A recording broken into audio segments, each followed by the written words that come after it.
Qatada rahimahullah says, "Ma ba'ath Allahu nabiyyan illa hasan al-wajh hasan al-sawt." That Allah has never sent a prophet except that prophet had a beautiful face and a beautiful voice. In the case of the Prophet sallallahu alaihi wasallam, they had never seen anything or anyone as beautiful as him before or after Islam. And with some people, that beautiful external appearance is directly tied to ugly character. In the case of the Prophet ﷺ, as stunning and as beautiful as his appearance was, his character, for which Allah praised him, was even more beautiful. Abdullah ibn Rawaha radiyallahu ta'ala anhu, he describes the presence of the Prophet ﷺ. He says, لو لم تكن فيه آيات مبينة كانت بداهته تنبيك بالخبر. That if the Prophet ﷺ had nothing but his presence, if he didn't recite anything, if he didn't say anything, you would look at him and you would already know that there was something divinely beautiful about him. And that's why you find all of these stories of people that embraced Islam just by looking at the Prophet ﷺ. Abdullah ibn Salam radiyallahu ta'ala anhu, who was the chief rabbi of Medina before the Prophet ﷺ arrived, when he went out to see the Prophet ﷺ, before he said a single word, he said, I looked at his face and I knew that this face, laysa biwajhi kadhab, this is not the face of a liar. The Prophet ﷺ is described in the Shama'il, in the books of description, from head to toe alayhi salatu wassalam. And one of the ways that he's frequently described is as being more beautiful than the moon. كان رسول الله صلى الله عليه وسلم فخما مفخما يتلألأ وجهه تلألؤ القمر ليلة البدر. The Prophet ﷺ had an awe-inspiring appearance. His face was more radiant, more beautiful than the full moon on the darkest night. And when you think of the desert and how amazing and awesome and awe-inspiring the full moon looks in the desert, and you think about this narration of Anas ibn Malik radiyallahu anhu, where he says that there was one night that I actually wanted to compare. I looked at the full moon, and then I looked at the face of the Prophet sallallahu alaihi wasallam, and I asked myself which one is more radiant, and I came to the realization that the Prophet sallallahu alaihi wasallam's face was more radiant, was more beautiful than the full moon in the desert. And the full moon is not just beautiful, it's so captivating you can't look at anything else. As for everything else about him sallallahu alaihi wasallam, it was perfectly balanced.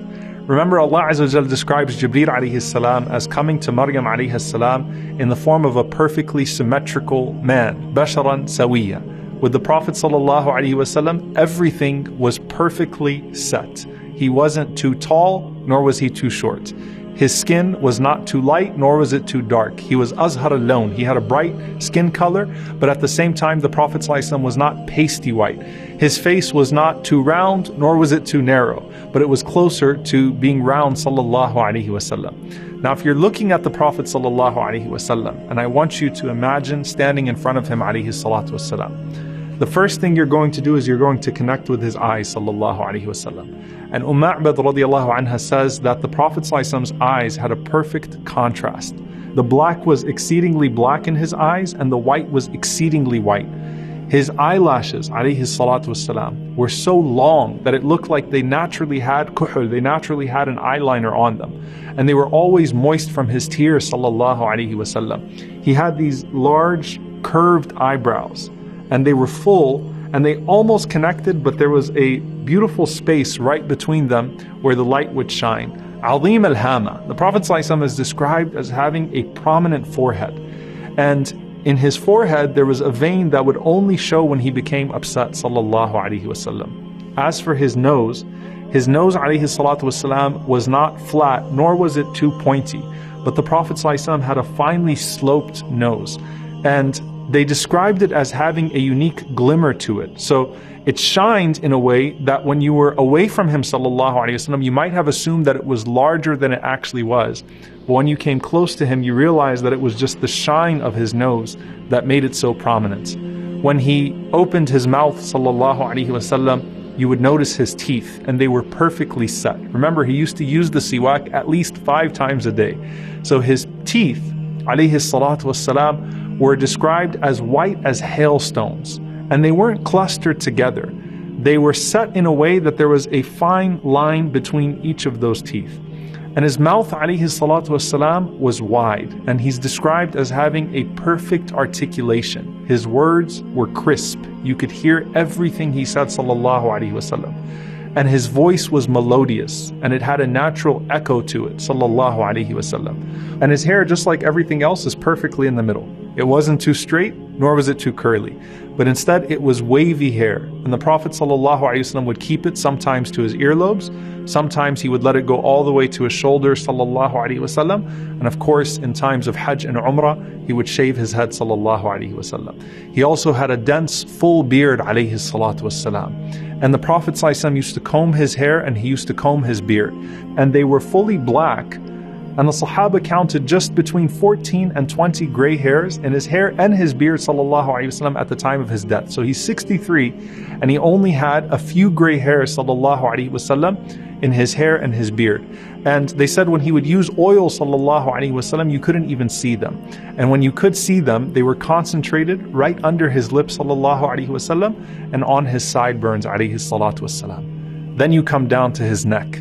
And the Prophet ﷺ had an elegant long neck. They said it was like the neck of a gazelle, sallallahu alaihi wasallam.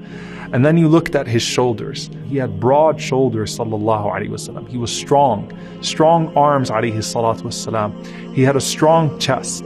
And even until the day of his death, his stomach never extended beyond his chest, sallallahu alaihi wasallam. So he maintained his weight, alayhi salatu wasalam, and he maintained his fitness.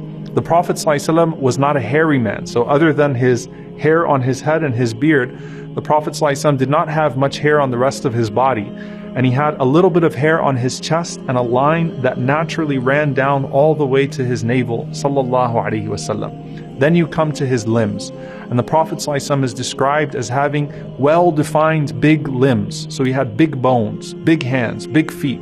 He had large calves, sallallahu alaihi wasallam. And they said that his calves were perfectly round, and then he had absolutely no weight on his heels, alayhi salatu wassalam.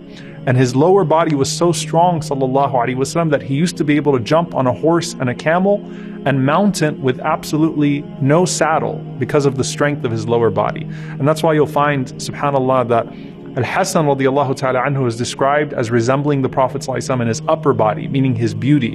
Al-Husayn radiallahu ta'ala anhu is described as resembling the Prophet ﷺ in his lower body because of his strength. He was a warrior radiallahu ta'ala anhu, like his grandfather sallallahu alayhi wasallam. Despite that, Anas ibn Malik radiallahu ta'ala anhu says that his hands and his feet were smoother than silk, and water would slither right off of the hands and the feet of the Prophet sallallahu alaihi wasallam.